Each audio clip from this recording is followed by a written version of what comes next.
आ गया एक और जबरदस्त वचन। परमेश्वर का धन्यवाद करते हैं आज के सुंदर समय के लिए, जिसने हमें फिर एक बार मौका दिया कि हम आपके रूबरू हो।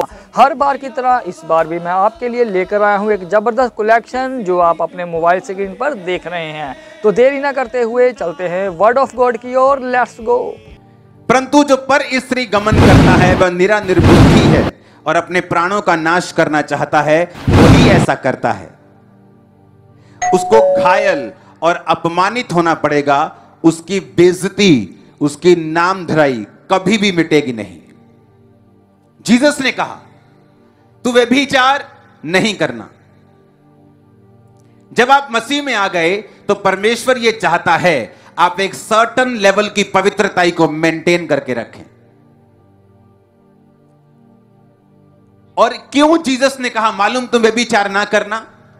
जीसस के मुंह से निकली हर एक command out of anger, out of frustration या आउट ऑफ दंडित करने के लिए नहीं, आउट ऑफ लव है। वो आपको बचाना चाहता है। वचन कहता है जो परस्त्री गमन करेगा उसको घायल और अपमानित होना पड़ेगा और उसकी नामधराई यानी उसकी बेइज्जती, उसके नाम पर लगा हुआ कलंक जो है कभी भी मिटेगा नहीं। आप जब अन्य जातियों को, यूथ को, लड़कियों को, लड़कों को जब व्यभिचार करता हुआ देखते हैं और आप देखते हैं कि ये उनके लाइफ में नॉर्मल है और आप उन्हीं की तरह उनको फॉलो करना चाहते हैं, वेट, आप आम का पेड़ नहीं, आप अंगूर की बेल हैं और उसकी टहनियां हैं। अगर आप सूखे तो हालत जान लेना। परमेश्वर क्या कहना चाहते हैं? परमेश्वर ने कहा तुम व्यभिचार मत करना, क्योंकि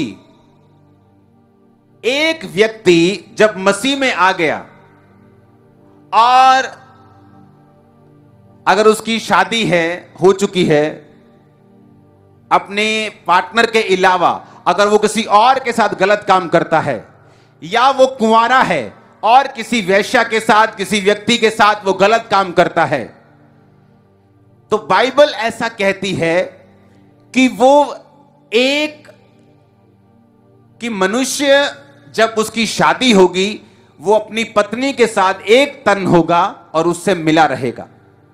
परमेश्वर ने कहा जो वेश्या के साथ संगति करता है वो एक तन हो जाता है। यानी उस वेश्या की लाइफ में जितने श्राप हैं, जितने कर्स हैं, जितने उसकी फैमिली के बैकग्राउंड के कर्स हैं, बीमारियों के, कैंसर के, एड्स के, जितने शुगर के, गठिए, जितने कर्स हैं वो तुमने शेयर कर लिए। अब लोग पूछते हैं जब मैं मसीह में आ गया और मुझसे व्यभिचार हो गया, क्या प्रभु मुझे माफ नहीं करेगा? प्रभु आपको माफ कर देगा, पर एक कंडीशन है।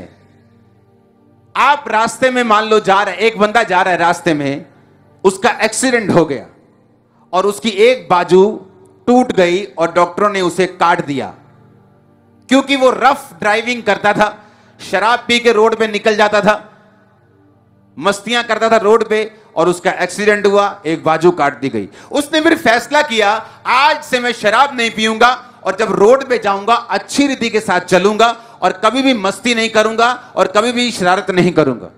तो मैं आपसे ये पूछना चाहता हूं, जब उसने तौबा कर ली कि दोबारा वो गलती कभी नहीं करेगा, क्या उसकी बाजू वापिस आ जाएगी?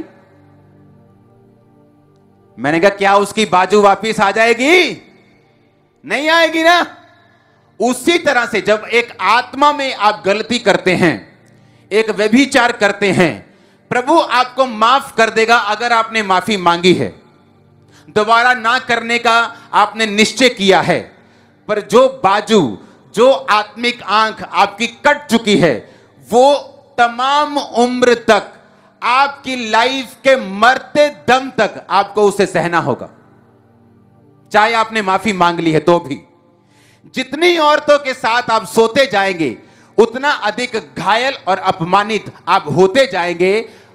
दाऊद जब उसने व्यभिचार किया बेतशबा के साथ और उसके पति को मरवा दिया, और नातान आया और उसने कहा कि तूने ये गलत किया, तूने जो तलवार चलाई तेरे घर पे भी तलवार चलेगी, तूने जो व्यभिचार किया तेरे घराने में भी अब ऐसा ही होगा। और दाऊद का बेटा उसके खिलाफ हुआ, तलवार चली, वो मारा गया। दाऊद के बेटे ने दाऊद की ही औरतों के साथ कुकर्म किया, व्यभिचार बोया, दाऊद ने व्यभिचार काटा। और दाऊद ने ये व्यभिचार की फसल तब काटी जब परमेश्वर ने उसे माफ कर दिया था, तो भी दाऊद की जिंदगी से इस पाप का असर उसके मरते दम तक कभी नहीं गया। Thank you Jesus. परमेश्वर का धन्यवाद करते हैं आज के सुंदर समय के लिए जिसने हमें समा दिया था कि हम उसके पवित्र वचन को सुने। तो व्यूअर्स, मुझे उम्मीद है कि ये वाली कलेक्शन भी आपको बेस्ट लगी होगी और आपने अपने आप को भरा होगा। तो व्यूअर्स, देरी ना करते हुए मिलते हैं नेक्स्ट वीडियो में। मैं तब तक अपने आप को और आपको परमेश्वर की ग्रेस में छोड़ता हूँ। सबको जय मसीह। बस इतनी सी हसरत है मेरी।